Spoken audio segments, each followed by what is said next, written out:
gente vai estar lendo no livro de Atos, capítulo 8. A gente vai estar lendo dos versos 26 em diante. O anjo do Senhor falou a Filipe, dizendo: dispõe-te e vai para a banda do sul, no caminho que desce de Jerusalém a Gaza. Este se acha deserto. Ele se levantou e foi.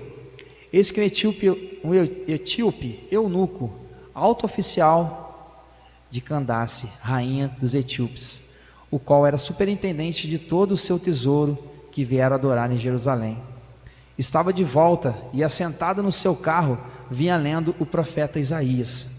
Então disse o Espírito a Filipe: aproxima-te, desce do carro e acompanha-o. Correndo, Filipe ouviu ler o profeta Isaías e perguntou: compreendes o que vens lendo? Ele respondeu: como poderei entender se alguém não me explicar? E convidou Filipe a subir e sentar-se junto a ele.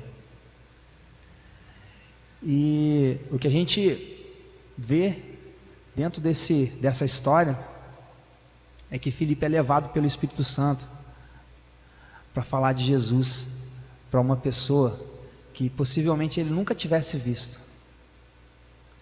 E quantos de nós Deus tem colocado pessoas na nossa frente através do seu Espírito, para que a gente possa falar desse Jesus, e a gente deixa passar muitas das vezes.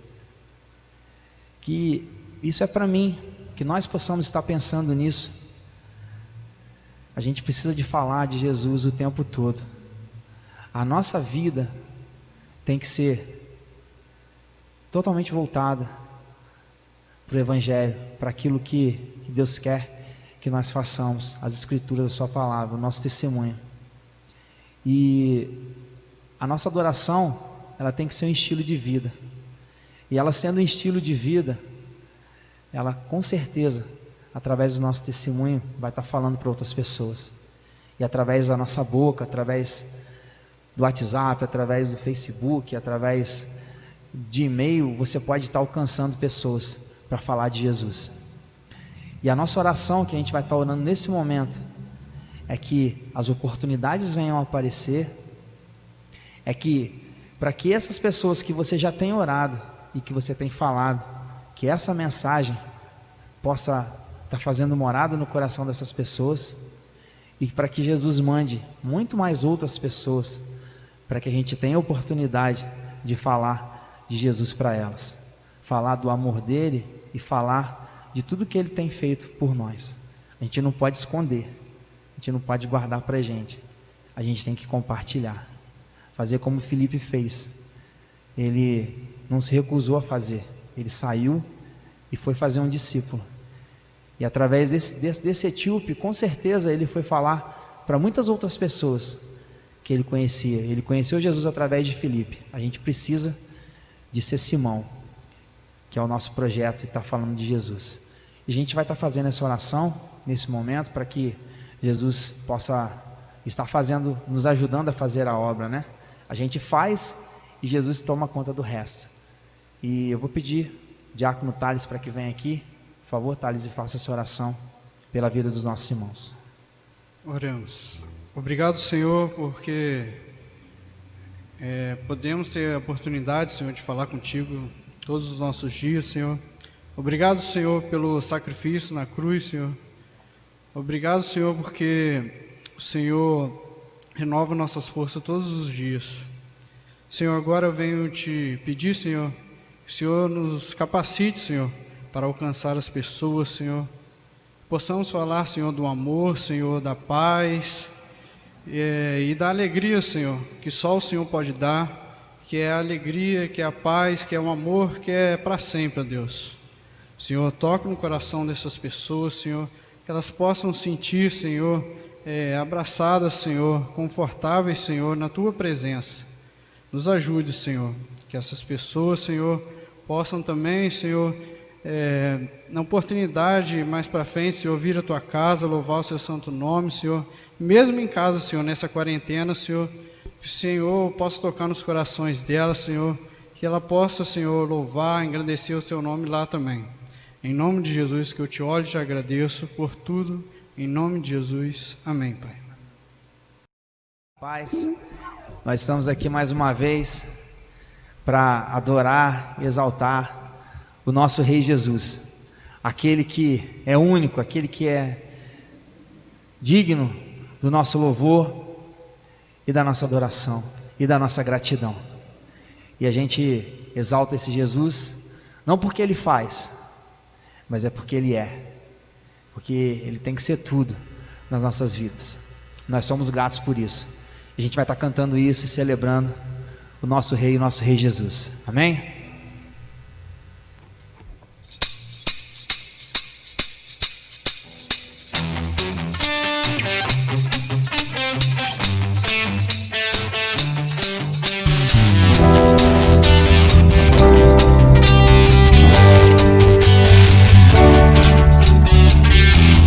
Vamos celebrar diante do Senhor. Vamos celebrar, Jesus me libertou. Consumado está com seu sangue na cruz. Hoje livre sou, pois Jesus me salvou. Sempre me lembra, mas nada tenho a fazer. Jesus já fez tudo e grato ao céu subirei. Sempre me lembra, mas nada tenho a fazer. Jesus já fez tudo e grato ao céu subirei.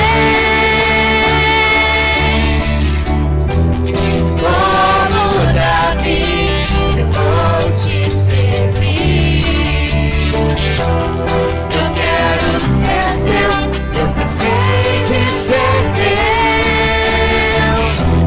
Vou te obedecer e contigo vou seguir. Celebrar, exaltar, te adorar pelo que é. Sempre me lembra, mas nada tenho a fazer. Jesus já fez tudo e grato ao céu subirei. Sempre me lembra, mas nada tenho a fazer. Jesus já fez tudo e grato ao céu subirei.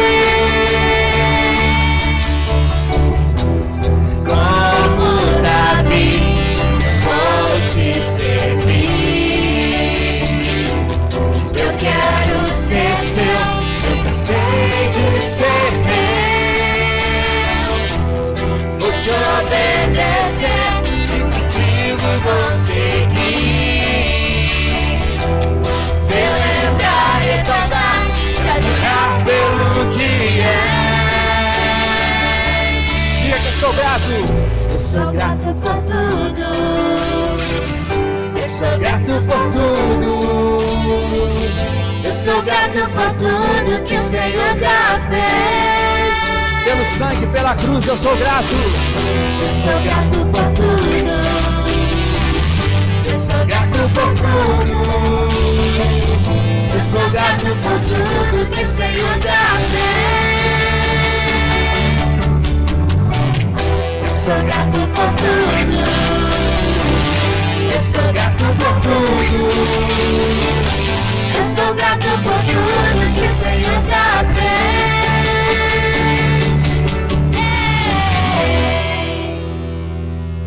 Aleluia.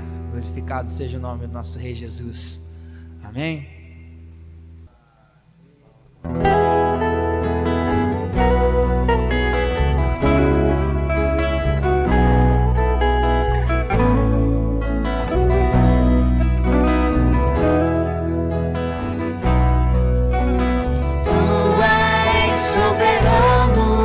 Sobre a terra, sobre os céus, tu és Senhor absoluto.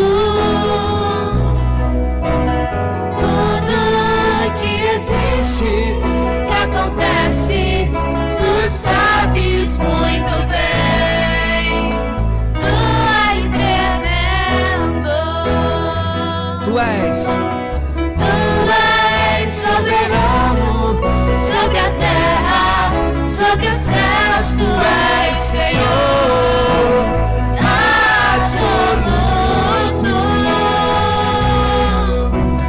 Tudo que existe e acontece, tu sabes muito bem. Tu és tremendo. e apesar dessa glória que tens, tu te importas comigo também. Esse amor tão grande eleva-me, amar-me a ti. Tu és tremendo. e apesar dessa glória que tens, tu te importas comigo também. E esse amor tão grande eleva-me, amar-me a ti. e o quê? Tu és tremendo.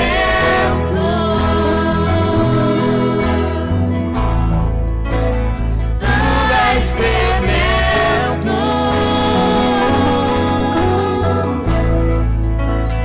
Tu és tremendo.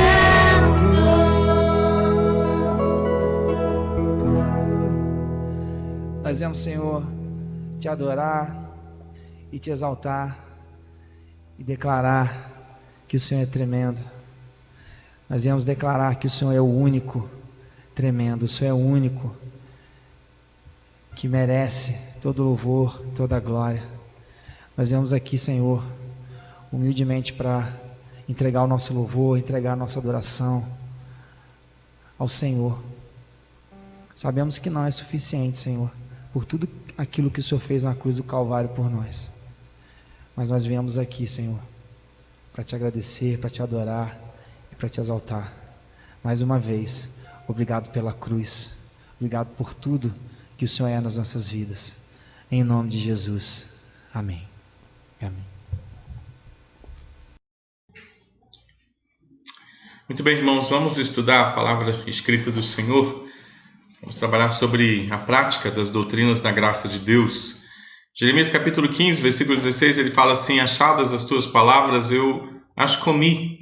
As tuas palavras me foram gozo e alegria para o coração. Pois pelo teu nome eu sou chamado, ó Senhor, Deus dos exércitos. Jeremias capítulo 15, versículo 16. Interessante que a gente tem uma doutrina excelente. E essa doutrina excelente, ela tem como projeto, primeiro, produzir na nossa vida um sentimento chamado gozo e alegria, o fim principal do homem é glorificar a Deus e ser feliz. Glorificar a Deus e ser feliz nele, E esse é o projeto do nosso coração. A partir do momento que as palavras de Deus, as doutrinas, da graça de Deus são importantes para nós, e nós comemos essas palavras, elas se transformam então em gozo e alegria. E a gente descobre que a nossa existência ela é totalmente vivida e existida no Senhor dos Exércitos. Então, o resumo do nosso estudo e a síntese do nosso estudo, o sumário dele é: eu entendo o Senhor, eu me alimento da sua palavra, e isso me traz gozo e alegria para o coração, porque eu vivo para a glória do Senhor Deus, o Deus dos Exércitos. Então esse é o sumário, Esse versículo aí nos ensina bastante sobre isso daí. E a gente pode se alimentar e crescer, glorificando e bendizendo o nome de Deus. Ok, Jesus é o dono de tudo. Jesus é o Todo-Poderoso, o Soberano. Nada, nunca, jamais fugiria do seu domínio. Ele é o Criador. Ele também é não somente aquele que criou, mas também é o sustentador de tudo.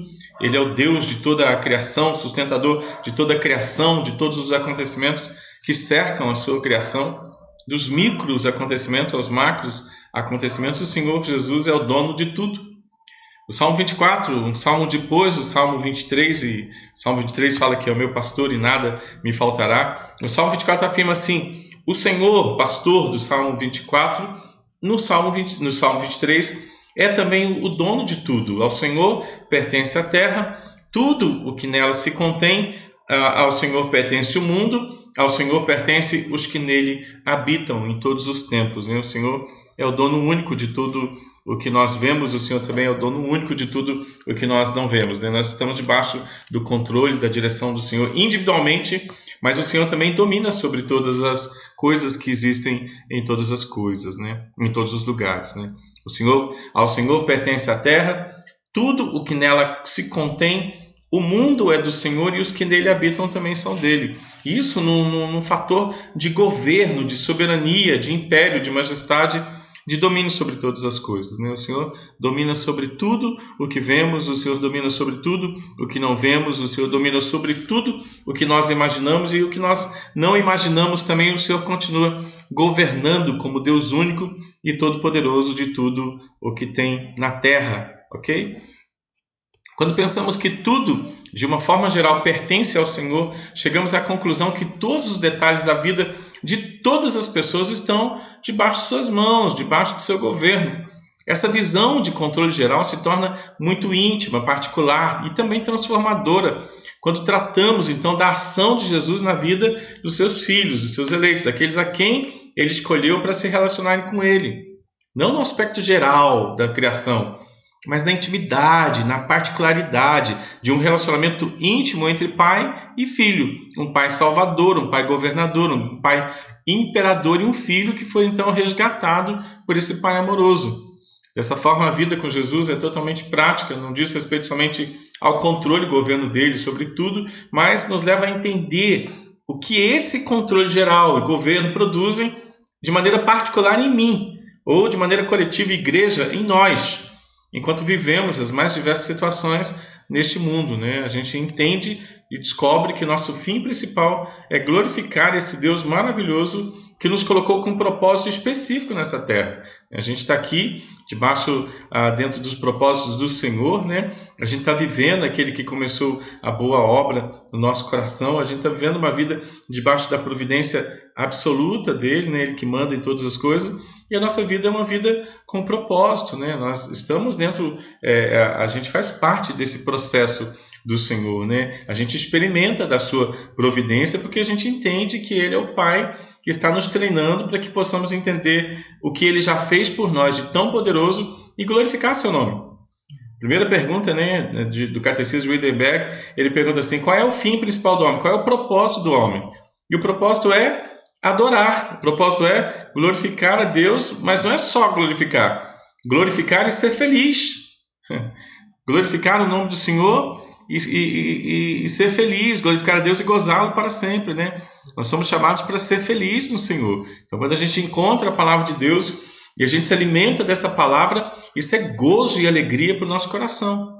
E a gente, em qualquer momento que a gente esteja vivendo, a gente sabe que está dentro do propósito dele, a gente sabe que está no processo que o Senhor preparou para a nossa maturidade, e que a nossa vida não é uma vida sem propósito, A gente vive para a glória de Deus. A nossa história é para a glória de Deus, Então, a gente observar tudo que Deus fez por nós nos faz entender isso na vida prática do dia a dia, quando a gente acorda, quando a gente sonha, quando a gente vai trabalhar, quando a gente vai estudar, onde quer que a gente esteja, a gente sabe que é filho de um Pai Salvador que tem um propósito de amadurecer o nosso coração para que seu nome seja glorificado. A vida cristã não é uma parte da vida daquele que foi salvo, não é um acréscimo ou um bônus que foi adicionado na história de alguém. A vida com Cristo é vida, verdadeira vida plena. É a partir desse contato com Jesus que as demais coisas alcançam sentido, e forma correta. É a partir desse contato tão real que os corações são transformados e também melhorados.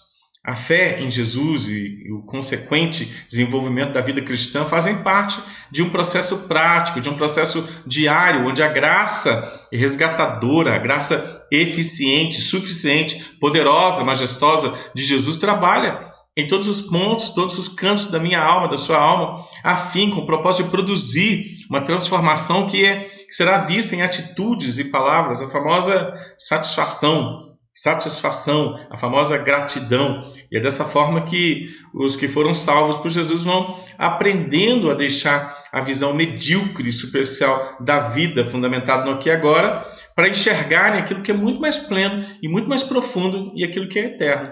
Essa é a caminhada cristã, que se torna mais eficiente à medida que o conhecimento acerca da graça de Jesus aumenta, né? Quanto mais eu conheço, mais eu entendo, né? Porque Jesus vai dizer também: errais não conhecendo as Escrituras e nem o poder de Deus, né? Nesse progresso, que é um progresso diário, que a gente entende o amor, a alegria, a paz, o ânimo, que não depende de nada deste século, mas que tem fundamento naquilo que foi feito por Jesus Cristo na cruz do Calvário, né?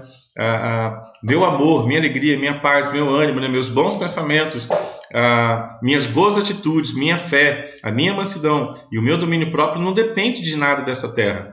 Não deveria depender de nada dessa terra, né? Nossa vida com Deus deveria ser o combustível, né, para a gente viver pleno em qualquer circunstância. Não olha as circunstâncias, não, eu olho o teu amor, né? E a gente deveria estar vivendo em cima do amor, da graça, né, para a gente entender isso na vida prática, né? Porque a graça de Deus, ela é prática no meu dia a dia, né? E eu preciso viver a graça de Deus no meu dia a dia de maneira plena, glorificando, bendizendo, com satisfação e gratidão. Se a gente não vive, né, aquilo que foi feito por Jesus, a gente não tem o amor, a alegria, a paz. A gente vive ódio, tristeza, né, desânimo, né, angústia, né, e não consegue alcançar a plenitude prometida por Jesus em João 10,10, né, quando a gente entende aquilo que é o projeto de graça estabelecido na cruz do Calvário. Existem obstáculos a uma vida profunda, né? A gente vai aprender a observar os adversários da vida profunda, né? Os obstáculos da vida profunda, né? Aquilo que quer separar a gente da graça no dia a dia. A gente vive debaixo de muitas lutas, né? De muitos obstáculos, né? De muitos adversários da vida profunda, né? Com vida profunda, a gente não consegue enxergar as angústias, não consegue enxergar a angústia, nem ser derrotado pelas aflições do dia a dia, né? Com vida profunda a gente vence, né? Mas vamos aprender. Se a vida com Jesus ela é plena, cheia de prazer, por que às vezes então nos vemos tão envolvidos com as superficialidades dos nossos sentimentos? Sentimentos tão alheios ao refrigério e alegria concedidos pela graça de Jesus, né?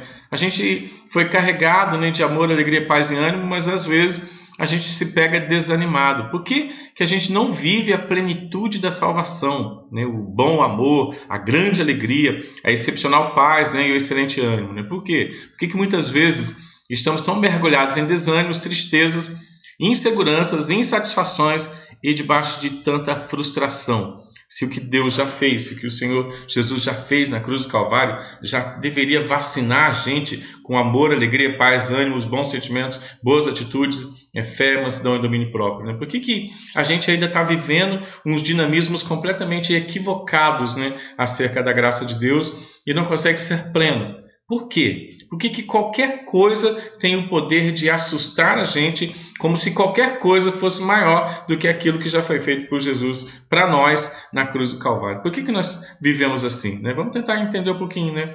Basta uma olhada para a nossa vida, para aquilo que ainda está incompleto no aqui e agora, para aquilo que ainda não foi alcançado no aqui e agora, e que não acontece do jeito que nós planejamos no aqui e agora, que já achamos muitos motivos para questionar a alegria profunda dada pelo Senhor na cruz do Calvário, para questionar o amor dado pelo Senhor, para questionar a paz estabelecida pelo Senhor, para questionar o ânimo dado pelo Senhor e transformar a vida da gente numa vida de murmurações, reclamações, ações, orações e adorações todas equivocadas. E quando olhamos para a sociedade, então, o que a gente vê? Corrupção, violência, imoralidade, famílias destruídas, pais e filhos perdidos em seus papéis, desmotivados, sem vínculo nenhum, um caos estabelecido, né? E a gente toma isso como base para nossos sentimentos, quando na verdade isso não deveria ser a estrutura para os nossos sentimentos, né? Isso não deveria ser a estrutura para a nossa base, né? A mediação para a gente observar todas as coisas tem que ser sempre o sacrifício de Jesus. Isso é um exercício contínuo, né? É um exercício diário, né? O sacrifício de Jesus, ele treina a nossa ótica, ele é a mediação para a gente olhar tudo o que acontece baseado naquilo que foi feito na cruz do Calvário. para a gente não se sentir frustrado, desanimado e a gente se entregar a uma angústia, a um estresse desnecessário, a gente se entregar a uma murmuração, a uma inquietação, a um desespero desnecessário. Pessoas buscando paz em tantas religiões estranhas, religiões idólatras, em tantos conceitos de vidas, em tantas filosofias, em tantos antropocentrismos, em tantos pragmatismos, em tantos ismos, né? O termo ismos traz a ideia de verdade. Vivendo neste contexto, achamos até justo que a gente tem que sentir medo, a gente tem que sentir raiva, a gente tem que sentir irritação, desânimo, tristeza, a gente tem que ter um sentimento de vingança, a gente tem que brigar, tem que levantar uma bandeira. No entanto, a gente precisa parar no meio dessa confusão para rever a nossa prática cristã, para a gente rever o impacto que as doutrinas da graça, causado pela graça de Jesus nas nossas vidas, para a gente não ser sugado pelas pressões, pelos desesperos, pelos estresses deste mundo doido. É interessante porque aquilo que foi feito por Jesus na cruz, a graça estabelecida de Gênesis, Apocalipse, a graça estabelecida por Jesus, o planejamento da graça, a realização da graça, os efeitos da graça, deveriam nos dominar. Quando a gente olha para o mundo, quando a gente olha para as crises, quando a gente olha para as aflições, a gente deveria ser fundamentado em Jesus. Ele diz: no mundo tereis aflições, mas eu quero vocês animados, porque eu já venci. E se a vitória de Jesus não anima a gente, não tem nada que vá animar a gente. No mundo tereis aflições, mas tem de bom ânimo, eu venci. Será que Jesus deu uma vencidinha mais ou menos? Ou será que Jesus deu uma vencidona completa? Porque parece que a vitória de Jesus, ela parece que não está fazendo mais efeito na vida da cristandade, não está mais fazendo efeito na igreja, não está mais fazendo efeito quando a gente tem que lidar com as situações do dia a dia. Parece que há uma departamentalização, né? Nesse momento eu sou cristão, nesse momento eu sou trabalhador, nesse momento eu estou na família, nesse momento eu estou passeando, nesse momento eu estou de lazer, nesse momento não mexe comigo senão você morre. Parece que a gente departamentaliza a vida e parece que a graça ela não entra nos lugares que ela tem que entrar. E aí a gente fica vivendo gente sem graça, gente sem projeto, gente sem influência nenhuma, sem consciência nenhuma. Quando a gente não tem consciência, a gente também não tem influência. Parece que a ausência de consciência não leva a gente à influência, a gente se torna não influenciador, mas influenciável por qualquer coisa que venha dizer que é bom, que é agradável, que é prazeroso deste século.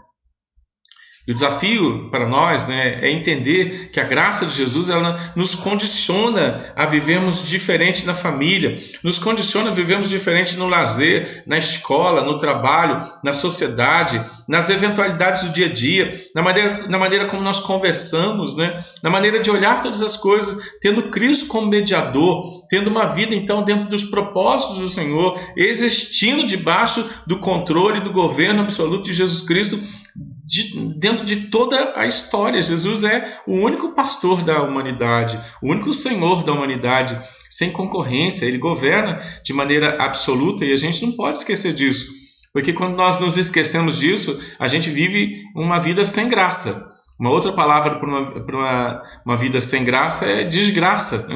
E a gente não foi chamado para viver uma vida desgraçada, no sentido dela, sem graça, né? A gente foi chamado para viver uma vida engraçada, ou agraciada, e uma vida agraciando as pessoas, né? Levando graça para todas as pessoas.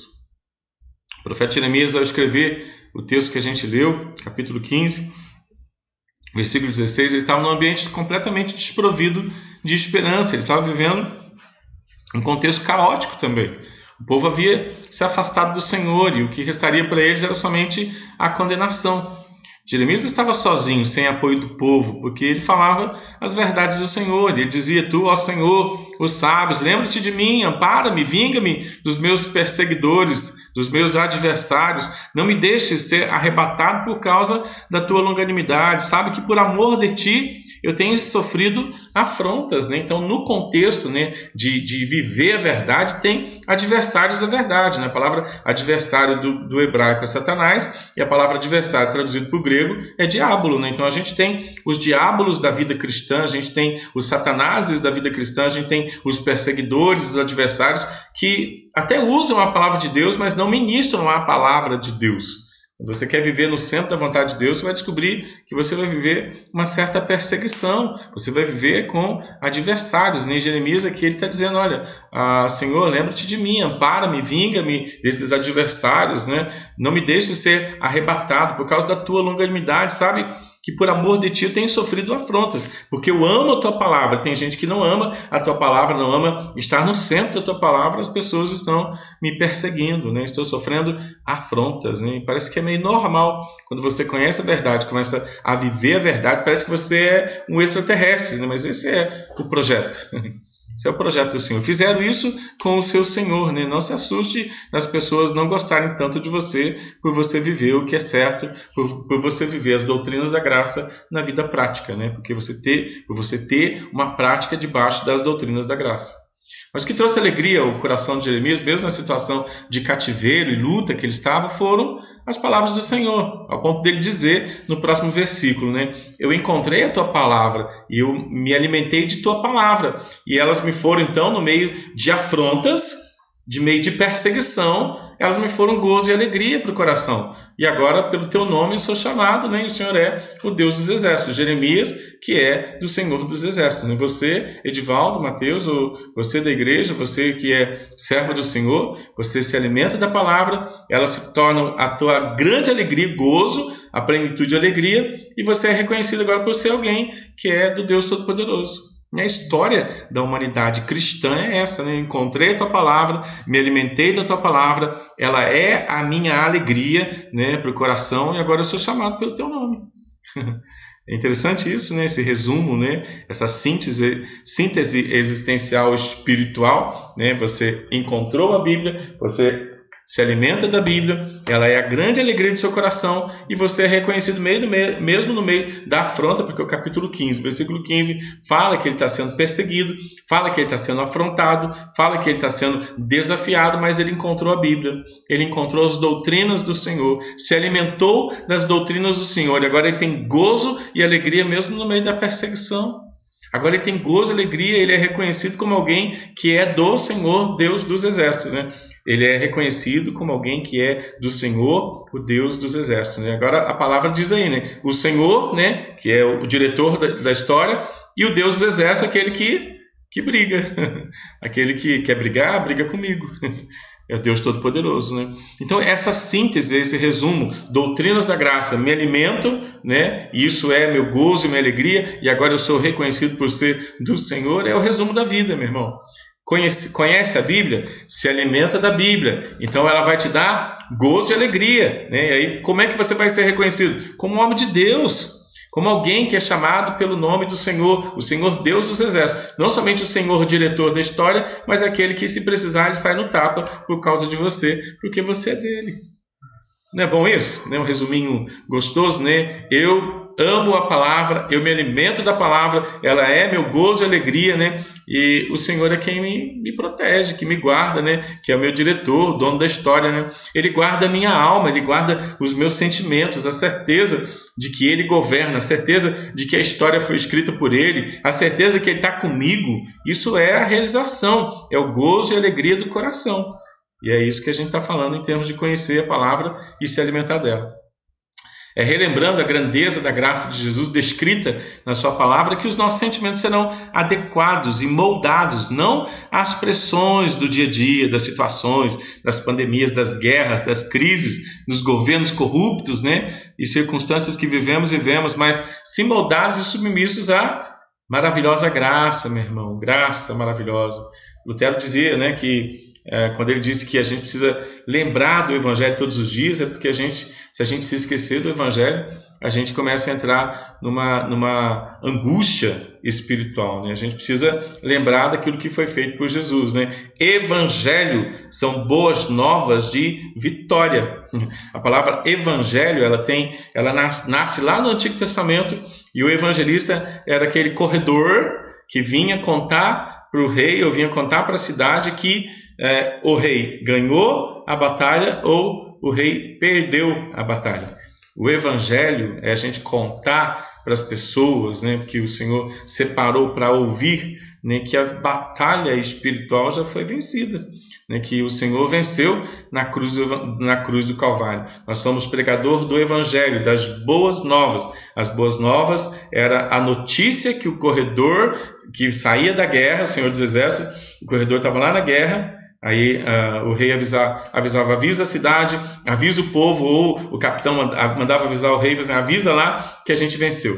A gente venceu vencendo. Acabou a guerra, acabou o combate. Agora pensa, Jesus, né, o rei dos reis, o Senhor dos senhores, o Senhor dos exércitos veio aqui para lutar um combate, para perdoar pecado, para pisar a cabeça da serpente. Imagina se ele vai mandar pregar um evangelho onde ele venceu mais ou menos. Assim, eu dei uma vencidinha aí, mas agora você continua lutando aí para continuar vencendo o que eu já venci. O que ele venceu está lá em Colossenses capítulo 2, versículo 13, 14 e 15. Né? Ele venceu os pecados, ele pisou a cabeça da serpente, né?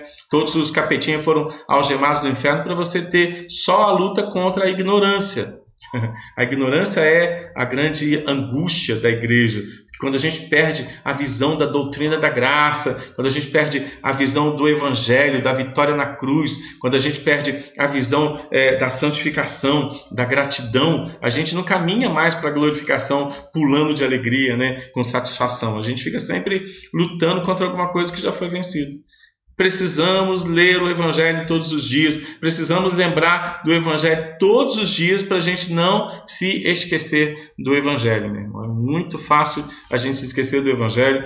Paulo, quando ele fala com a igreja da Galácia, ele fala assim: estou assustado, estou espantado, estou admirado de vocês criarem um outro Evangelho.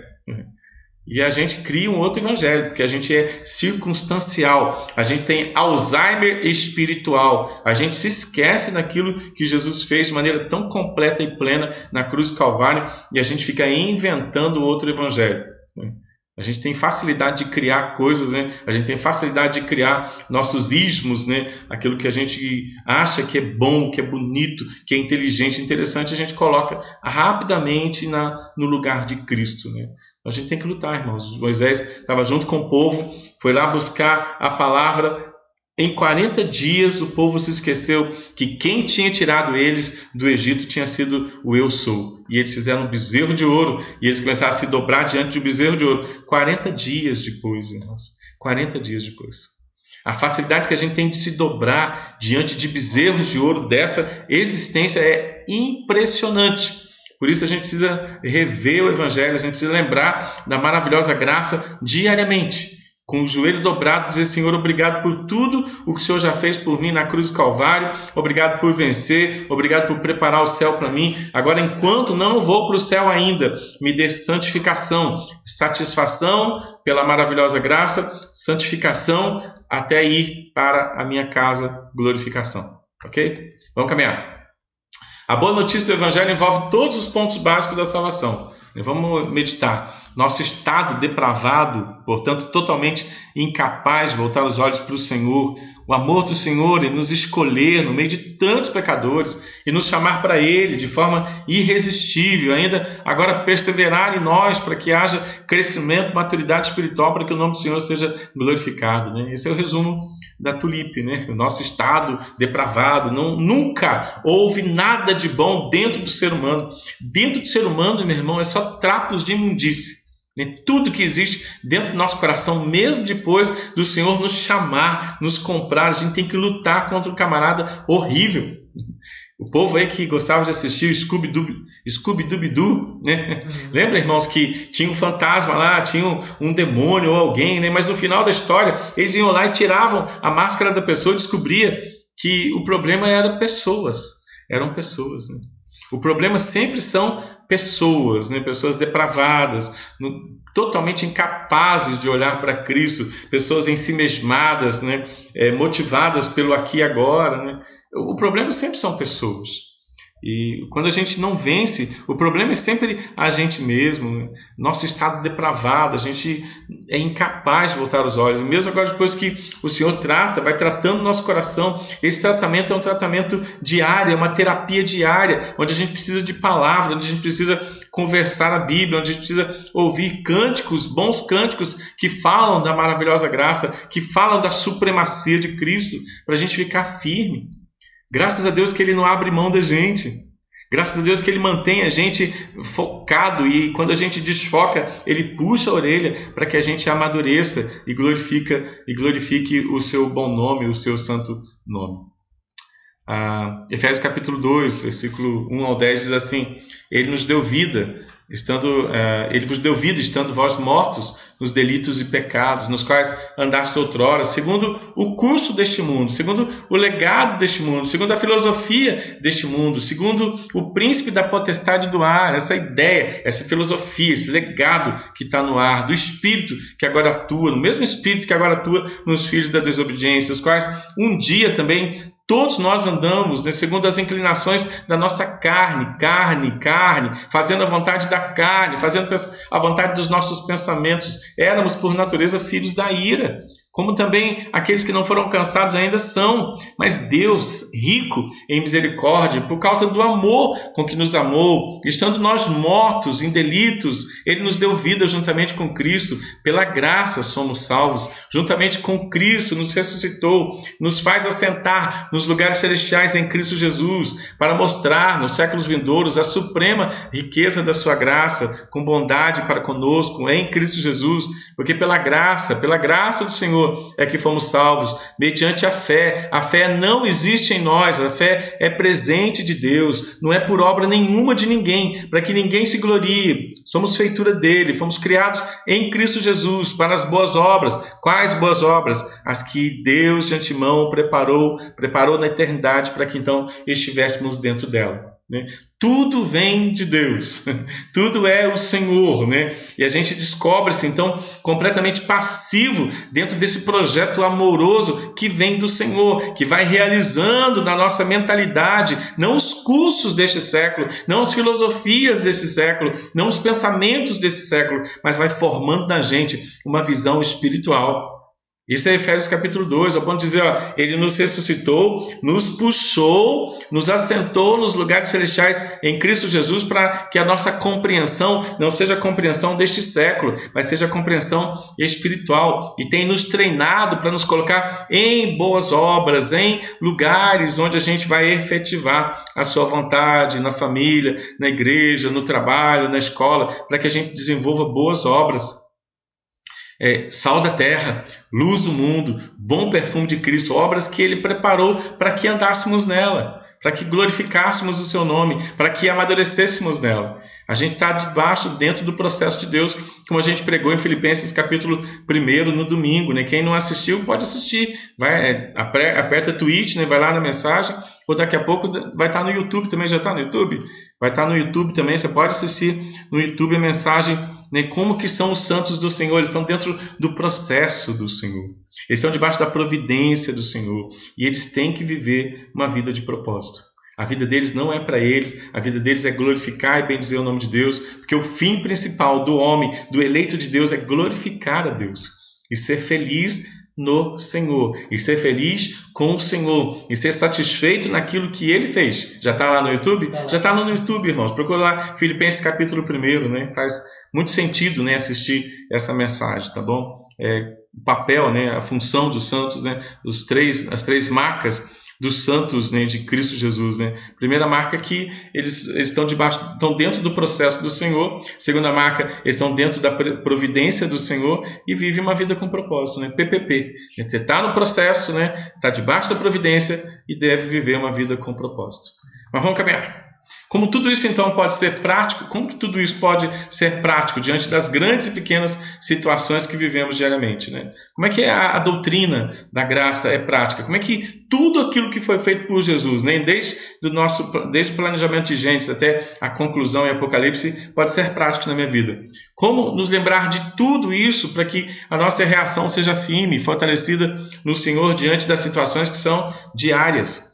Paulo, diante dos questionamentos dos coríntios, ele fez uma lista de situações onde ele e seus amigos poderiam viver amargurados, angustiados. No entanto, por causa do conhecimento da verdade, do Evangelho, os sentimentos poderiam ser diferentes. Um texto que bem gostoso da gente entender, que diz assim, porque Deus que disse, das trevas resplandecerá a luz, Ele mesmo resplandeceu no coração nosso, para a iluminação do conhecimento da glória de Deus na face de Cristo. Temos, porém, este tesouro em vasos de barro, é nós, para que a excelência do poder seja de Deus e não de nós. Agora olha o que diz assim, em tudo somos atribulados, porém não somos angustiados, irmãos, se a gente tiver consciência da graça, né? Em tudo somos atribulados, porém não angustiados, em tudo. Treinamento dos cristãos, em tudo somos perplexos, porém não desanima não, irmãos, mesmo que a coisa te assuste, mesmo que Deus mande uma pandemia mundial vindo lá da China, não precisa desanimar, ok? Em tudo somos perseguidos, né? Teremos adversários? Teremos. O adversário vencido na cruz? Não, ele foi vencido na cruz, mas teremos pessoas que irão contra os nossos pensamentos? Bastante. Teremos pessoas que vão se levantar contra você? Claro que terá. Só que nós nunca estaremos desamparados pela graça, né? Somos atribulados, mas não angustiados, porque a graça está conosco. Levamos sustos, perplexos, porém não precisamos desanimar. Seremos perseguidos, teremos adversários, sim, porém não desamparados. Seremos abatidos, porém não seremos destruídos, levando sempre no corpo o morrer de Jesus. A consciência de Jesus ter pago o preço tem que envolver tudo na vida da gente, para que também para que a vida de Jesus ela se manifeste em nosso corpo, ela se manifeste em nosso favor, né? Eu lembro do Salmo 23 o tempo todo, né? A primeira parte do Salmo 23, quando fala que o Senhor é meu pastor, nada me faltará, Ele me faz repousar em pastos verdejantes, leva-me para junto das águas de descanso, refrigera a minha alma por amor do seu nome. Beleza, maravilhoso. Ainda que atribulado, perplexo, perseguido e abatido, eu não preciso temer, porque Jesus está comigo. O seu bordão, o seu cajado me consola. O amor de Deus, a presença de Jesus é a coisa mais importante na minha existência, na sua existência, na nossa existência, para que a gente tenha tanta certeza da presença de Jesus na nossa vida, que a gente tenha condições de duvidar da pessoa que está do nosso lado, mas não duvidar do Jesus que está dentro da gente. Isso é um exercício diário, né? Um exercício de fé, de maturidade cristã, né? Para a gente viver, né, isso o tempo todo. A consciência do Evangelho de Jesus nos leva a um comportamento diferente. Mesmo estando em um contexto tão tumultuado, né, atribulado, perplexo, perseguido e abatido, a gente tem consciência de que está em treinamento. O estudo das doutrinas da graça e a sua aplicação na vida comum é algo importante para que não fiquemos presos, então, às situações deste mundo. O atribulado, perplexo, perseguido e abatido. E percamos então de vista a grandeza da soberania do Senhor sobre tudo. Ele é onipotente, Ele é onisciente, e Ele está conosco para nos ensinar e nos lembrar que Ele é onipotente e onisciente, e Ele está conosco para nos lembrar que Ele é onipotente e onisciente. Isso é muito importante, né? O que são as doutrinas da graça? O que são as doutrinas da graça? A gente tem dois resumos de doutrinas de graça, né? A gente tem a Tulipe, né? E a gente tem os solas da Reforma Protestante, né? Mas vamos entender que as doutrinas da graça, elas são uma realidade fechada na Bíblia, né? De Gênesis a Apocalipse, a gente vai aprender que o Senhor tem um projeto de graça para o seu povo. Estar no Éden junto com o Senhor em Gênesis é um projeto de graça maravilhoso. Mas a partir do momento que o homem diz, não, eu não quero andar com o Senhor dentro do Éden. O Senhor tem um projeto de graça para levá-lo à consciência de que ele não é nada sem o Senhor. É como o filho pródigo, assim, eu não estou afim de ficar na casa do pai, eu estou afim de dar uma volta e me entregar para o mundo e descobrir que o mundo não vale nada. As doutrinas da graça, elas trazem você de volta para o contexto da comunhão com o Pai, com o Senhor Jesus Cristo, e isso de Gênesis e Apocalipse, a gente entender que não tem nada mais importante que Jesus. As doutrinas da graça são as verdades bíblicas que nos revelam a soberania do Senhor, a situação pecadora do homem, a graça do Senhor em resgatar o pecador escolhido por Ele. São as palavras de graça descritas na Bíblia que apontam Jesus como dono de tudo, que explicam e dão forma àquilo que é questionado na sociedade, inclusive questionado dentro das próprias igrejas, né? Um trecho aí do estudo Doutrinas da Graça da Igreja Presbiteriana da Vila Maria, né? A gente questiona muito a grandeza de Jesus, a gente questiona muito a majestade de Jesus, a gente questiona muito o jeito que ele planejou fazer as coisas na transitoriedade. Ele planejou uma efetividade na transitoriedade que tem acontecido do jeito que ele planejou, e às vezes a gente se pega brigando com a vontade dele, e a gente ainda tem coragem de dizer: Pai nosso que está nos céus, né? Santificado seja o teu nome, venha o teu reino, seja feita a tua vontade. É claro que vai ser feita a vontade dele, mas é interessante a gente estar adequado à vontade dele, glorificando, bendizendo e dizendo glória a Deus, aleluia, para tudo que ele fizer, batendo palma para ele, porque ele requer ser admirado pela sua igreja, requer ser adorado e celebrado pela sua igreja, né? As doutrinas da graça têm de nos levar à realidade da grandeza de Jesus, tem que nos levar a uma admiração, uma contemplação, um respeito, até uma cooperação com aquilo que ele está efetivamente realizando na humanidade. Não dá para a gente ficar questionando o que Jesus faz. A gente entendendo que ele é Senhor, a gente glorifica o nome dele. É difícil? Não, não é difícil, mas é um exercício diário.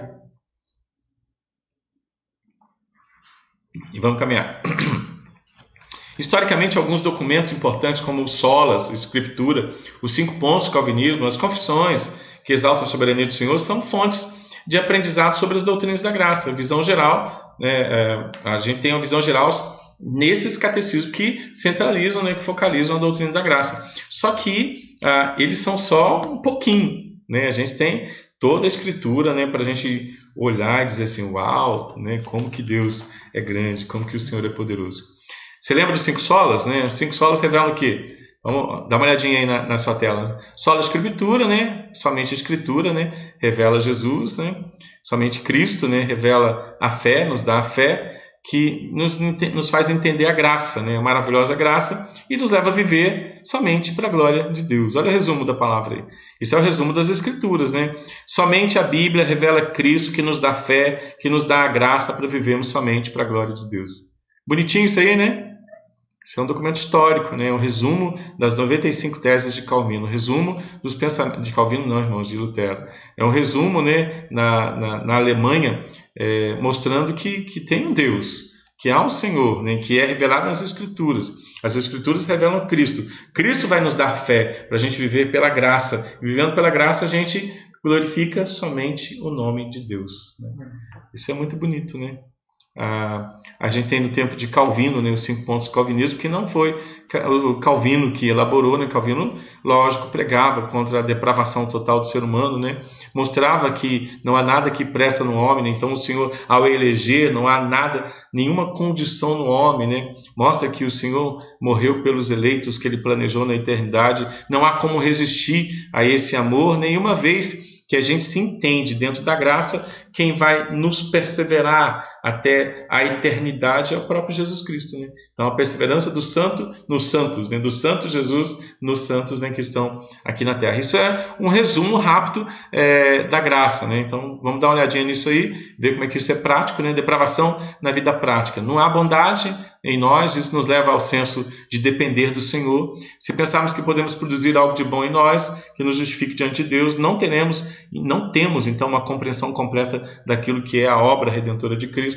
Mas se nos humilharmos diante dessa verdade, então, olha que lindo, estaremos prontos para ver a graça de Deus em tudo, né? A partir do momento que eu entendo, né, que tudo que foi feito por mim foi porque jamais eu conseguiria fazer nada, a partir do momento da compreensão dessa grandeza, dessa piedade, desse amor de Jesus por mim, vai ser: opa, agora eu vou corresponder, porque é amor demais para eu não reagir.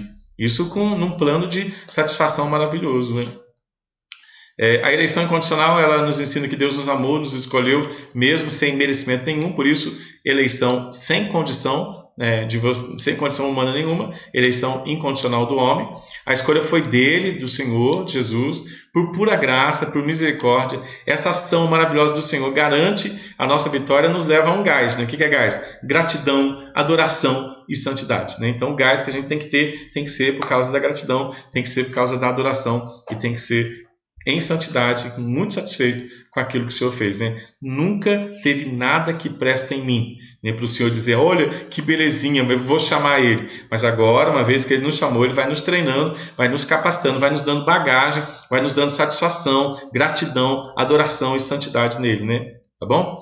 Expiação limitada na vida prática. Jesus morreu pelos eleitos, morreu pelos seus filhos, eleitos, escolhidos. E a morte dele é eficiente o suficiente para nos dar tudo o que precisamos para viver plenos e satisfeitos nele. A expiação é limitada, é para os eleitos, e os eleitos são treinados agora a se sentirem amados, alegres, em paz e animados, com pensamentos do bem, treinando para ter pensamento do bem, com atitudes renovadas, com fé, através da leitura das Escrituras. Por isso que tem que ler a Bíblia todos os dias, com mansidão e domínio próprio. Aqueles que foram chamados pelo Senhor, somente aqueles que foram chamados pelo Senhor, somente aqueles que foram planejados na eternidade. A expiação é limitada, mas aqueles que entendem isso, vão viver para a glória do nome do Senhor. Vivendo essa graça, que maravilha! A graça é irresistível, na vida prática. O Senhor resplandeceu com graça em nossas vidas, nos levando à salvação. Ninguém vai impedir, nem a nossa incredulidade, esse chamado. Ninguém vai mudar essa realidade na vida do cristão e, portanto, ele pode agora viver uma vida perseverante. A perseverança dos eleitos é a garantia de que iremos, vamos nos colocar dentro disso, iremos melhorar todos os dias, iremos combater o bom combate da fé. E quem irá nos fortalecer e impulsionar a nossa caminhada é, então, o único próprio Senhor Jesus Cristo. Lembra os discípulos no caminho de Emaús, querendo ir embora, desanimados, tristes. Aí Jesus vai lá e diz, o que vocês estão indo embora triste aí? Diz, que Jesus falhou. Quem é que foi lá perseverar na vida deles? Jesus. Quando você está triste, desanimado, com vontade de ir embora. Esses dias eu estava ouvindo uma coisa tão interessante. A gente é tão individualista, é tão estranho. E eu vi uma piadinha tão engraçada, que tinha um náufrago cristão que... Ele estava numa ilha já há 1 ano, e aí chegou um navio da marinha, encontrou ele, estava numa ilha, e o marinheiro perguntou para ele assim, rapaz, faz quanto tempo você está aí? Ele falou assim, faz 1 ano que eu estou aqui.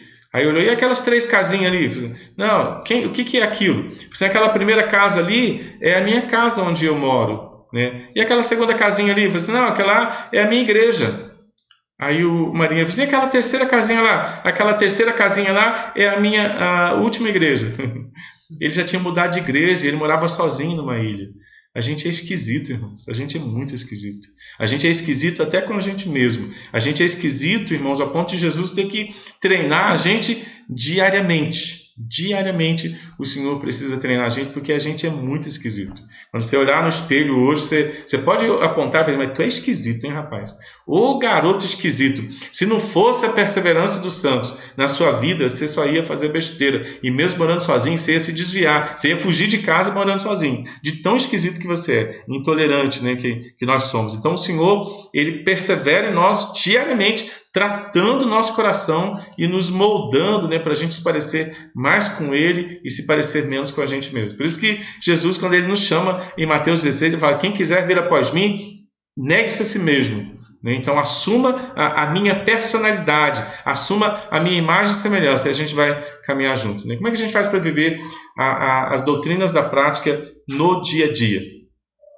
Nós iniciamos o estudo de hoje afirmando o Salmo 24. O Senhor é dono da terra, ao Senhor pertence a terra e tudo o que nela se contém, o mundo e os que nele habitam. Tudo é do Senhor. Essa é a base, o ponto principal para que o conhecimento acerca do Senhor seja prático, seja real, sustentador, impactante no dia a dia. O Senhor manda em tudo, e isso é um fato imutável. Então a gente precisa lembrar do nosso dia a dia, do nosso treinamento, que o Senhor é dono de tudo. E a gente lembrando disso, a gente começa a viver uma vida dentro do mundo de Jesus. né? O mundo é de Jesus, o Senhor é dono da terra, o Senhor é dono dos movimentos, o Senhor é dono do meu vizinho da esquerda, o Senhor é dono do meu vizinho da direita, o Senhor é dono do meu vizinho da frente aqui, o presbítero Paulo, o Senhor é dono dos meus vizinhos do lado de trás aqui, né? Lá de trás tem a Flávia, tem a Melinha, né? A dona Amélia, tem um povo aí. O Senhor é dono de todos os meus vizinhos, né? O Senhor é dono de tudo. O Senhor é dono das pessoas que trabalham comigo. O Senhor é dono das pessoas da igreja. O Senhor é dono dos ímpios. O Senhor é dono dos justos. O Senhor é dono dos governos, né? O Senhor é dono das prefeituras, né? O Senhor é dono do país. O Senhor é dono dos continentes. O Senhor é dono do movimento do sol, da água, de tudo que acontece. O Senhor é dono. E eu preciso, a primeira base para eu lidar com as doutrinas da graça, para eu lidar com a soberania de Deus, é lembrar que Ele é o dono de tudo, Ele manda em tudo, e isso é imutável. O Senhor nunca vai deixar de mandar. O que o Senhor planejou vai acontecer do jeito que Ele planejou. Isso tem que trazer uma santificação, uma satisfação e uma realização para o meu coração. Aí, Deus é dono de tudo, Ele é dono de tudo. Então eu posso descansar no governo de Deus. Você confia nele? Porque celebração, adoração tem relação profunda com confiança, né? Eu adoro o que eu confio. Eu não consigo adorar e ser satisfeito naquilo que eu não confio. Então todas as vezes que eu adoro, que eu celebro, eu estou declarando a minha confiança no Senhor. No Senhor que manda em tudo, no Senhor que é dono de tudo, no Senhor que governa todas as coisas. Estou dentro de um processo, maravilha. Quem é que manda? O Senhor. O Senhor que criou todas as coisas, né? O que vai acontecer com o governo absoluto e maravilhoso de Deus? Eu posso afirmar que eu sei que todas as coisas cooperam para o meu bem. Eu sei que eu vou amadurecer e o Senhor vai ser glorificado na minha vida, o Senhor vai ser glorificado na minha história, né? Eu posso confiar nisso, eu devo confiar nisso, para que eu tenha paz, para que eu entenda esse amor maravilhoso de Cristo por mim, pelo Edivaldo, para que eu entenda, por você, meu irmão, mas você fale isso para você também, né? Para que eu entenda essa alegria para Edivaldo, e você diga para você também, para que eu entenda essa paz dada de presente para o Edivaldo, para que eu entenda esse ânimo espiritual dado de presente para o Edivaldo, para que eu comece a amadurecer bons pensamentos que foram dados de presente para o Edivaldo, para que eu tenha boas atitudes dadas de presente para o Edivaldo, para que a minha fé amadureça, né, diariamente na leitura da palavra de Deus, porque o Senhor deu de presente para Edivaldo. E aí você põe o seu nome, né? Para que eu tenha mansidão diária, que a mansidão foi dada de presente para Edivaldo. Para que eu tenha domínio próprio, porque o domínio próprio foi dado de presente para Edivaldo. Eu preciso entender isso, né? De maneira muito íntima, muito prática, de presente para mim. Por isso que Jeremias diz: eu encontrei tua palavra, eu comi. E isso me deu gozo e alegria. E ele estava num contexto de perseguição, irmãos. Estava sozinho, se sentindo muito sozinho. Mas o Senhor é dono de tudo. O Senhor é dono da vida de Jeremias, o Senhor é dono da Babilônia, o Senhor é dono de Israel, o Senhor é dono de Judá. O Senhor é dono de todas as coisas, irmãos. O Senhor domina os governos da terra, o Senhor é dono dos Estados Unidos, o Senhor é dono da China, o Senhor é dono do Brasil, o Senhor é dono da Coreia do Norte, da Coreia do Sul. Ele que manda na sua família, Ele que manda na sua vizinhança, Ele que reina poderosamente e reina de maneira única e de maneira imutável. Não tem concorrência para o governo de Deus. A gente precisa lembrar disso. Ele é dono de tudo. Jesus, lá em Mateus 28, ele diz assim: toda autoridade é minha. No que acontece na terra, quem manda sou eu. O que acontece no céu, quem manda sou eu. Será que a gente confia? A gente confia nesse Jesus que manda em todas as coisas e que nos manda celebrá-lo e pregar o seu evangelho de maneira tão prática, tão visível, tão eficiente? Se a gente crê em Jesus como Salvador, a gente precisa também crer que Ele é Senhor. Jesus, a ideia de Salvador não está desvinculada da ideia de Senhor. Um segundo ponto importante para tornar as verdades bíblicas práticas é a questão de sabermos a nossa origem. A Bíblia afirma que nós estávamos mortos nos nossos pecados, conforme o texto de Efésios 2:1, mas Ele nos deu vida.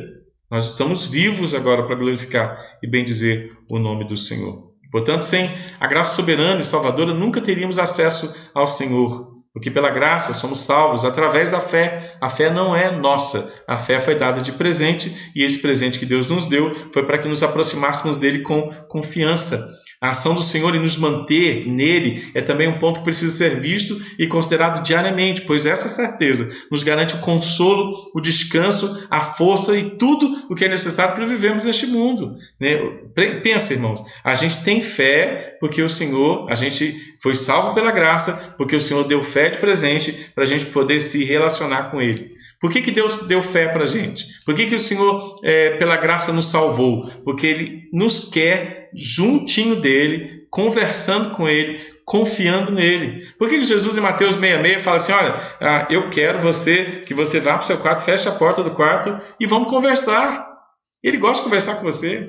Ele gosta da sua amizade, né? Mesmo que algumas pessoas dessa terra não gostem da sua amizade, mesmo que algumas pessoas dessa terra evitem a sua amizade, Jesus gosta muito de você. Ele gosta muito de bater um papo com você. Ele tem tempo sobrando para desenvolver amizade com você. Às vezes a gente fica correndo atrás de amores, alegrias, por pazes, por ânimos dessa terra, sendo que Jesus tem uma plenitude de amor, alegria, paz e ânimo para dar de presente para a gente. A gente não corre. A gente corre dele, mas a gente não corre para ele. E a gente precisava correr para ele, irmãos, para a gente não depender de nenhum amor. Olha que interessante, né? Não dependa de amores dessa terra, não dependa de alegrias dessa terra, não dependa de paz dessa terra, não dependa de ânimo dessa terra. Você tem tudo em Jesus. Jesus tem tudo isso de presente para nós. É para isso que Ele nos salvou, é para isso que Ele nos deu fé. Ele nos deu fé para a gente acreditar, para a gente ser animado, para a gente entender o consolo, o descanso, força e tudo o que a gente precisa está em Jesus, meu irmão. Não mendigue amor, alegria, paz, ânimo, bons pensamentos, boas atitudes, fé, mansidão e domínio próprio nessa terra. Não busque em achismos, em psicologias, em teologismos, né? em pragmatismos. Né? Busque em Jesus. Entenda ânimo em Jesus. Entenda a paz em Jesus, entenda a alegria em Jesus, entenda amor verdadeiro em Jesus, né? O amor da sua vida é Jesus, a alegria da sua vida não são momentos, né, alegres de prazer temporário dessa terra, né? O ânimo não depende de ninguém, de pessoas, etc. É tudo de Jesus, irmãos. É tudo em Jesus. Todo aquele que o Pai me dá, esse vem a mim, e aquele que vem a mim, ninguém vai tirar de mim, de modo nenhum, nunca vou abrir mão dele, né? Aquele que é de Jesus, Jesus não abre mão dele. Essa vida prática que leva em conta os ensinamentos do Senhor é vista em várias circunstâncias. Nesse estudo, o termo para a aplicação das doutrinas práticas da graça será a vida de adoração, né? Qual que é o fim principal? Por que Deus salvou você? Para você adorar. Para você ser amigo, para você celebrar, para você ser feliz nele, para você ser pleno nele, para você dizer, olha o que Jesus fez, aleluia! Qual que é o fim principal? Glorificar, celebrar, ser feliz em Jesus. Não é um peso isso, não é? Meu Deus do céu, eu tenho que amar Jesus. Eu tenho que ler a Bíblia. Eu tenho que ir na igreja. Eu tenho que suportar o irmão. Eu tenho que pregar. Nada disso, irmão. Nada disso. Enquanto Jesus não for importante para você, ao ponto de você se prostrar diante dele, você não tem compromisso nenhum com as demais coisas. Compromisso nenhum. Se Jesus não é tudo para você ainda, você está livre de adoração, você está livre de ler a Bíblia, você está livre de ter que ir na igreja, você está livre de ter que ter comunhão com os irmãos chatos, você está livre de ter que pregar o evangelho para esse camarada insuportável, intragável com quem você convive. Você está livre. Se Jesus não é tudo para você, você está livre, tá bom? Você pode até sair do programa agora, né? Fala assim, poxa, por que estou perdendo tempo aqui ouvindo o pastor Edivaldo se Jesus não é tudo para mim? O fim principal do homem, irmãos, é celebrar Jesus Cristo, é amar Jesus Cristo, é sentir prazer em Jesus Cristo. E talvez uma lida no livro de Cantares leve a gente a entender o prazer de Jesus Cristo, a pessoa mais importante, né? Jesus Cristo tem que ser tão importante quanto a sexualidade oposta, o cheiro da mulher amada, como diz em Provérbios, né? Para a mulher, o cheiro do homem amado, essa necessidade de estar com a pessoa mais importante da sua vida. Não deveria ter nada mais importante, né? Jesus, ele não abre mão da gente, né, de amar a gente como noivo, né, que ama uma noiva fedida, uma noiva que não gosta de tomar banho para ele, uma noiva que não gosta de ir na casa dele, uma noiva que dorme com chulé, né? Ele ama essa mulher. Essa mulher somos nós, né? Que coisa estranha, né? O noivo ama a noiva. Mas ele está ensinando agora a noiva a manter a lâmpada cheia de azeite enquanto aguarda, a tomar banho para ele, a estar limpinha, esperando, aguardando, perfumadinha, aguardando a sua volta. Isso é santificação, isso é satisfação, isso é celebração, isso é glorificar o nome de Jesus, é ter prazer no nome de Jesus. Por isso, quando a gente fala de adoração, a gente se lembra rápido de cantares, né? Essa necessidade do noivo. O Senhor requer que tenhamos essa necessidade do noivo, né? Que tenhamos a necessidade de estar com Ele, de glorificar o nome dEle, como Maria se quedou aos pés do Senhor ouvir os ensinamentos, como Maria gastou um ano todo de salário em perfume, lançou nos pés de Jesus e lavava os pés de Jesus com muito carinho, porque Jesus era e Jesus é a pessoa mais importante da vida de Maria. Que o Senhor nos ajude, irmãos, a entendermos e lembrarmos o quanto Ele é bom. A vida de adoração, Terry Johnson, em seu livro Doutrinas da Graça, na vida prática, diz o seguinte sobre o que aconteceu em sua vida. Quando tive meu primeiro contato com as grandes doutrinas da soberania de Jesus, de Deus e da depravação do homem, e me reconciliei com o ensino da Bíblia, eu fui dominado por admiração. Esses dias a gente falou no Salmo 139 sobre admiração. O Senhor me deixa abismado, espantado, assombrado com o seu poder. Interessante, Salmo 139, ele diz assim: os teus olhos me viram a substância ainda informe, no teu livro foram escritos todos os meus dias, cada um deles escrito e determinado, quando nenhum deles havia ainda. Aí ele fica admirado com essa grandeza do Senhor, ele fica admirado com essa grandeza do Pai. Tu me formastes, né? A minha alma sabe muito bem. Ele vai dizer, tal conhecimento é maravilhoso demais para mim, é sobremodo elevado. Eu não posso atingir, né? Admirar o Senhor, se render aos pés do Senhor, ter convicção do Senhor e cooperar adorando. O Senhor requer isso da gente, irmãos.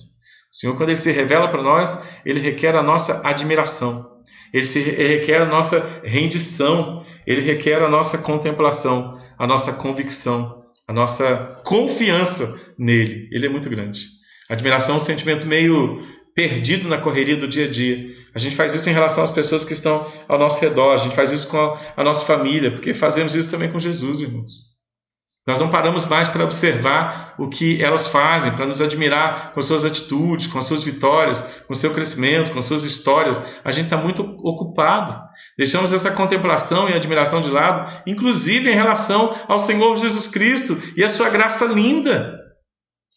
Deus, quando fez todas as coisas na criação, separou um dia chamado Shabá, que significa descanso, não porque Ele estava cansado, mas porque Ele estava nos ensinando a necessidade de parar e contemplar quem Ele é, o quanto Ele é maravilhoso. Deus abençoou e santificou o momento de contemplação, de descanso, de Shabá nele e para Ele. Gênesis capítulo 2, 1 e 2. Colossenses 2, 13 a 15, que mostra o Senhor impressionante, já deveria nos levar a sermos admiradores da sua grandeza. A gente cultua porque o Senhor é grande, a gente cultua porque Ele é maravilhoso. Por isso que a gente olha, antigamente era no primeiro dia da semana, era no 7º dia da semana quando você olhava para trás. Agora você no primeiro dia de semana você já pode olhar para frente e saber, Deus é maravilhoso, essa semana será maravilhosa, porque eu tenho certeza de que todas as coisas cooperam para o meu bem. Shabá é descanso, Shabá é parar para contemplar, Shabá é admiração. O descanso do Senhor é símbolo para nós do que nossa vida deve ser em relação a Ele, o que Ele fez por nós, quem Ele é. É o aleluia, o glória a Deus, né? Mas o descanso está longe de ser um dia, um momento, um lugar. A Bíblia nos ensina que o descanso para a contemplação, existe o descanso para a contemplação, que é para adoração, glorificação do Senhor, não partes integrantes da vida, irmãos, integrantes da vida diária. Shabá são todos os dias, né? O Salmo 92 ensina como é que a gente faz no dia do Senhor. Paulo, ensinando os Coríntios, ele disse assim, olha, portanto, se a gente for comer, se a gente for beber, tem que fazer tudo para a glória de Deus. Shabá é isso, irmãos, é viver os nossos dias, né? A gente não tem mais um sábado para ser guardado, porque todos os nossos dias são sábados. Todos os nossos dias tem que ter um momento de contemplação. A gente tem que parar no momento do dia, a gente tem que parar de manhã e saber, Senhor, e dizer, Senhor, eu tenho certeza que vai ser um dia excelente porque é seu. No final do dia a gente diz, Senhor, foi um dia excelente porque é seu. E eu nasci para glorificar o teu nome, eu nasci para admirar o Senhor, eu nasci para me render diante da tua graça, eu nasci para ter convicção, eu nasci para cooperar com o Senhor, eu nasci para te adorar. E o fim principal meu é glorificar o Senhor e ser feliz no Senhor. Não por aquilo que Ele vai fazer, embora Ele já preparou um céu maravilhoso para a gente. Não por aquilo que Ele vai fazer aqui na terra por mim, mas por aquilo que Ele já fez no céu. Preparou um ambiente para mim, por aquilo que Ele já fez na cruz, né? É a cruz e o céu. O que Ele fez na cruz, glória a Deus. O que tem no céu, glória a Deus. Os dias mais importantes da minha vida, cruz e céu. Mas enquanto eu estou na peregrinação aqui, eu vou glorificando a Ele pelas duas coisas, pela cruz e pelo céu. A cruz me salvou, me amou, meu Salvador, meu Senhor, o céu, vou estar com Ele eternamente. Cruz e céu, os momentos de maior gratidão na minha vida. Senhor, eu te louvo pela cruz. Senhor, eu te louvo pelo céu. Oração boa, né? Rápida, né? Te louvo pela cruz, Senhor. E sei que aqui na caminhada o Senhor está comigo. Eu te louvo pelo céu, Senhor, porque eu sei que tem um lugar maravilhoso para mim. Colossenses capítulo 3, versículo 16 e 17 diz assim: habite ricamente em vocês, em nós, a palavra de Cristo, que ela seja a nossa instrução, que ela seja o nosso aconselhamento, com sabedoria louvando a Deus, com salmos e hinos, cânticos espirituais, com muita gratidão no coração, e tudo que fizermos, seja em palavra, seja em ação, façamos em nome do Senhor Jesus, sendo gratos a Deus Pai. Olha que texto lindo. Não parece muito com o primeiro epístolo de Paulo aos Coríntios? Comamos, quer pois comamos, quer pois bebamos, ou façamos outra coisa qualquer, façamos tudo para a glória de Deus, com muita gratidão no coração, por causa de tudo que Ele fez por nós. A contemplação dos feitos do Senhor em nós e por nós, a adoração, gratidão, são sentimentos e ações que precisam fazer parte da nossa vida diária. Não podemos desvincular essas verdades dos nossos afazeres diários e guardá-los somente para um momento de culto público. Isso é uma crise, isso é a crise da igreja. Aliás, isso era o que o povo de Israel estava fazendo com o Senhor e achavam que estavam adorando o Senhor.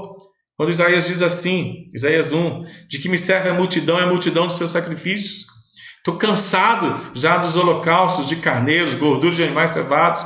Não me agrado do sangue de novilhos, nem de cordeiros, nem de bodes. Olha a pergunta do Senhor. Quando vocês vêm para comparecer perante mim, quem vos requereu somente pisar os meus atos? Quem disse que esse momento é um fim em si mesmo? Quem disse que é só estar aqui? O coração tem que estar aqui. Jesus vai reclamar também. Cadê o coração de vocês? Cadê as atitudes do dia a dia?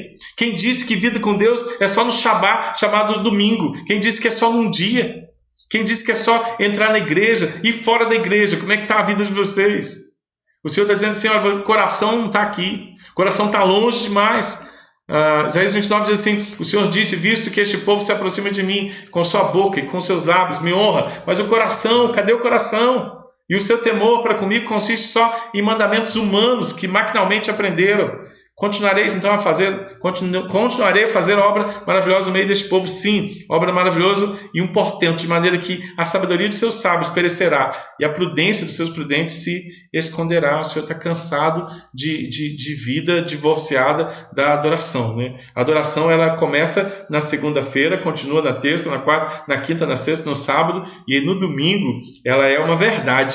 Porque quando tem adoração na vida, tem vida então na adoração dentro da igreja, né? Quando tem adoração durante a semana, no final de semana, quando o povo se reúne, tem vida na adoração. Quando tem adoração na vida, tem vida na adoração. É um casamento, né? Porque o coração está aproximado de Deus. De segunda a sábado está aproximado de Deus também no domingo, né? Porque todos os dias a gente nasceu para a glória de Jesus. Jesus também reclama. Jesus repetiu essas palavras de Isaías ao povo do Novo Testamento. Hipócritas, bem que Isaías avisou, né, dizendo, este povo me honra com os lábios, mas cadê o coração? Em vão me adoram, porque gostam de doutrinas que são preceitos de homens. Olha a crise. Jesus odeia doutrinas de homens. Pedro foi chamado de adversário por causa das doutrinas de homem. Arreda adversário quando você não cogita das coisas que são do céu e você só pensa nas coisas que são da terra. Arreda adversário, arreda diabo, arreda aquele que separa. Sai daqui. O Senhor não quer os nossos pensamentos pautados em coisas deste século. Embora Ele vá cuidar de nós Podemos ter certeza e confiança nisso. Ele vai cuidar de nós nesse século, mas as nossas orações, os nossos pedidos, as nossas realizações começam espiritualmente. E é isso que Ele requer de nós. Uma adoração vã, sem conhecimento, sem profundidade, presa a um momento, a um ritual. Paulo, na carta aos Romanos, explica que todo o problema da sociedade estava no fato de Deus não estar sendo adorado. Não está sendo adorado nem pelos gentios e nem pelos judeus, que deveriam saber sobre adoração. Em toda a carta, Paulo aos Romanos descreve a soberania, a grandeza, a bondade do Senhor, a sua escolha eterna para a salvação. E ao invés de questionamentos, de dúvidas, de não concordar com o que Deus fez, no final do capítulo 11, Paulo ainda declara: profundidade da riqueza, tanto da sabedoria como perdão, irmãos, me perdi aqui. Profundidade da riqueza, tanto da sabedoria como do conhecimento de Deus. Quão insondáveis são os seus juízos, quão inescrutáveis são os seus caminhos. Quem, pois, conheceu a mente do Senhor? Ou quem foi o seu conselheiro? Ou quem primeiro deu a Ele para que Ele venha a ser restituído? Porque dele, por meio dele, para Ele são todas as coisas. A Ele, pois, a glória eternamente. Amém. Olha que síntese maravilhosa, né? A reclamação de Paulo nos Romanos, no capítulo 1, é que o povo fora da igreja não estava nem aí com ele. Mas a reclamação do Senhor no capítulo 2 de Romanos é que o povo dentro da igreja também não estava nem aí com ele. É interessante como a gente precisa colar nas doutrinas da graça, entender o que foi feito por mim, por você, por nós, e vivermos uma vida de graça, em gratidão, em satisfação e confiança no Senhor. Toda a Escritura nos ensina sobre adoração, irmãos. Deus se revela para ser adorado, Deus liberta para ser adorado, celebrado. Essa foi a sua própria palavra para Faraó, capítulo 5 de Êxodo. Depois foram Moisés e Arão e disseram a Faraó: assim diz o Senhor Deus de Israel, deixa ir meu povo para que me adore, para que me celebre. Sabe onde? Em pleno deserto. É interessante que o Senhor vai lá, liberta a gente, tira a gente do ambiente confortável, entre aspas, e nos leva para um ambiente desconfortável, entre aspas, mas Ele requer o nosso reconhecimento, a nossa admiração, a nossa adoração e a nossa celebração. Olha o que Deus requer da gente. Nossa adoração e celebração. É isso que o Senhor requer da gente, né? E a gente está terminando, irmãos, entendendo que as doutrinas da graça, o amor de Deus, esse envolvimento histórico do Senhor na humanidade, essa conspiração do Senhor a nosso favor, Deus se tornando homem, o Senhor espiritual descendo aqui na carnalidade, para viver a superação disso e transformar o carnal em espiritual, adorador, celebrador, consciente da grandeza do seu Pai, né? Vamos fechar? O Senhor é gigante, irmãos. O Senhor é soberano, magnífico, excepcional, salvador, Pai hiper, super presente. Ele é o dono único da história. Escreveu a história que segue do jeito que Ele planejou. Nos treina diariamente, requer de nós lâmpadas cheias de azeite, nos dá talentos, visão atenta aos acontecimentos mundiais que Ele mesmo escreveu para ser amado e glorificado pelo seu povo. Povo comprado, povo lavado na cruz do Calvário, povo mais que vencedor, povo amado, feliz, povo em paz, animado, povo com a garantia da vida eterna. Olha que maravilha, meu irmão, que maravilha. A palavra de Deus nos leva à admiração, à contemplação desse Jesus maravilhoso. Que Deus nos abençoe. Presbítero Adalto, o senhor está aí? Estou sim, pastor. Boa noite. É um privilégio muito grande participarmos do estudo da Palavra de Deus. Vamos abrir nossas Bíblias no livro de Romanos, capítulo 12, a partir do verso 9. As virtudes recomendadas. O amor seja sem hipocrisia. Detestai o mal, apegando-vos ao bem. Amai-vos cordialmente uns aos outros, com amor fraternal, preferindo-vos em honra uns aos outros. No zelo não sejais remissos, sede fervorosos de espírito, servindo ao Senhor. Regozijai-vos na esperança, sede paciente na tribulação, na oração perseverante. Compartilhai as necessidades dos santos, praticai a hospitalidade, abençoai os que vos perseguem, abençoai e não amaldiçoeis. Alegrai-vos com os que se alegram e chorai com os que choram. Tende o mesmo sentimento uns para com os outros, em lugar de serdes orgulhosos, concedei com o que é humilde. Não sejais sábios aos vossos próprios olhos. Não torneis a ninguém mal por mal. Esforçai-vos por fazer o bem perante todos os homens. Se possível, quando depender de vós, tende paz com todos os homens. Não vos vingueis a vós mesmos, amados, mas dai lugar à ira, porque está escrito: a mim me pertence a vingança. Eu que retribuirei, diz o Senhor. Pelo contrário, se teu inimigo tiver fome, dá-lhe de comer. Se tiver sede, dá-lhe de beber. Porque fazendo isto, amontoarás brasas vivas sobre a sua cabeça. Não te deixe vencer do mal, mas vença o mal com o bem. Aqui está a palavra de Deus.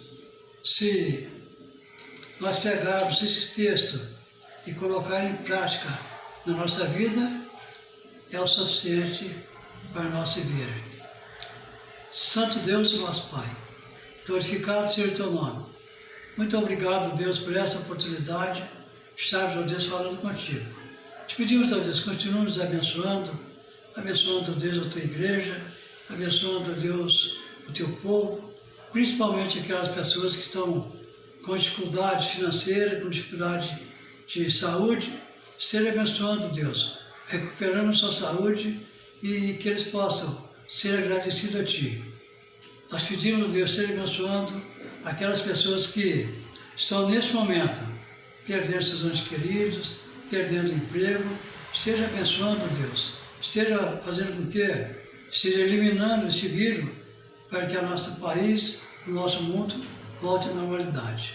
Tudo isso nós pedimos e te agradecemos em nome de Jesus. Amém.